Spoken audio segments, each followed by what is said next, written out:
রাজধানীর পল্লবী ১২-৮ নম্বর রোডের গাজী মঞ্জিলে ভাড়া থাকতেন গৃহশিক্ষিকা ফিরোজা খানম জ্যোৎস্না। ১০ বছর ধরে একাই থাকতেন তিনি। ৩ রুমের ফ্ল্যাটে ২ রুম দিয়েছিলেন সাবলেট। বৃহস্পতিবার রাত ১০টায় বাসায় ঢুকেছিলেন জ্যোৎস্না। পরদিন সকাল ১০টায় তার বাসার দারোয়ান দরজা খোলা দেখে ভেতরে গিয়ে রক্তাক্ত মরদেহ দেখতে পেয়ে খবর দেন পুলিশকে। ১০টার সময় আমি এখনো বই রয়েছি, ফান খাই বই বিয়া এর মাঝে আইনটা গেটটা খুললে আইছে। দিয়ে যে সে আপনার ঘুরে রয়েছে, তো নেড়ে দেখে আমার একবারে হয়ে গেল। আমি একটা ইয়ার মতন হয়ে গেলাম গা, তাড়াতাড়ি করে দেখা নিচে নামে আইলাম।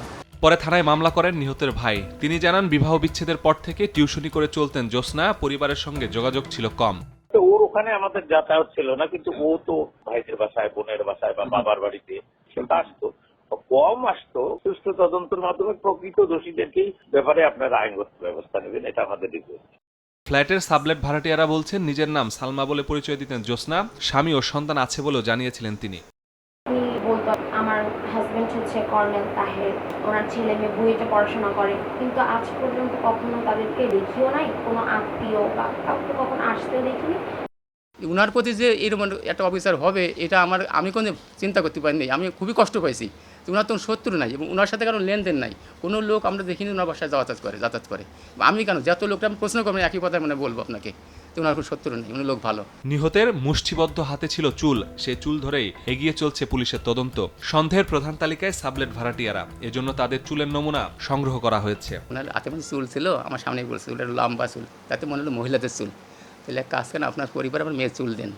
আমার মেয়ের পরিবার চুল ওখান থেকে রাখছে। পূর্বশত্রুতা অথবা অন্য কোনো বিষয়, উনি এ বাসায় অনেকদিন যাবত থাকে, এই এলাকা কেন্দ্রিক কারোর সাথে কোনো পুরুষত্ব আছে কিনা বা অন্য কোনো পারিবারিক বিষয় আছে কিনা।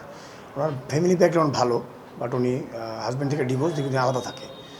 তো ওরকম তেমন কিছু নাই, তবে আমরা 3-4টা অ্যাঙ্গেলে কাজ করতেছি। তবে আমার চুরির ধরনের তো কিছু মনে হয় না। প্রাথমিকভাবে আমাদের কাছে বাসায় চুরি বা নেওয়ার মতো কিছু এরকম কোনো ঘটনা মনে হয়নি। বাসার সাবলেট এবং তার উল্টা পাশে যারা ছিল, আমরা জিজ্ঞাসাবাদ করেছি আমাদের সিনিয়র অফিসার সহকারে। আমরা তাদের বিভিন্ন বিষয় নিয়ে, মোবাইলের বিষয় বা অন্যান্য যে টেকনিক্যাল বিষয় আছে, আমরা অ্যানালাইসিস করতেছি এবং দেখতেছি এরকম কিছু আছে কিনা। পুলিশ জানিয়েছে, ভবনটির সিসিটিভি না থাকলেও আশপাশের ফুটেজ সংগ্রহ করে চলছে বিশ্লেষণ। ৬৮ বছরের এক নারীকে হাতুড়ি দিয়ে মাথা থেতলে নির্মমভাবে হত্যা করা হয়েছে পল্লবীর এই ফ্ল্যাটে। হত্যার 4 দিন অতিবাহিত হলেও এখনও কোনো কুলকিনারা করতে পারছে না আইনশৃঙ্খলা বাহিনী। যিনি মারা গেছেন তার মুষ্টিতে ছিল কিছু চুল। এটি এখন আইনশৃঙ্খলা বাহিনীর প্রধান ক্লু। এই চুল থেকেই কি অপরাধী শনাক্ত হবে নাকি অধরাই থেকে যাবে, সেটি সময় বলে দেবে। মাসুদুর রহমান, সময় সংবাদ, ঢাকা।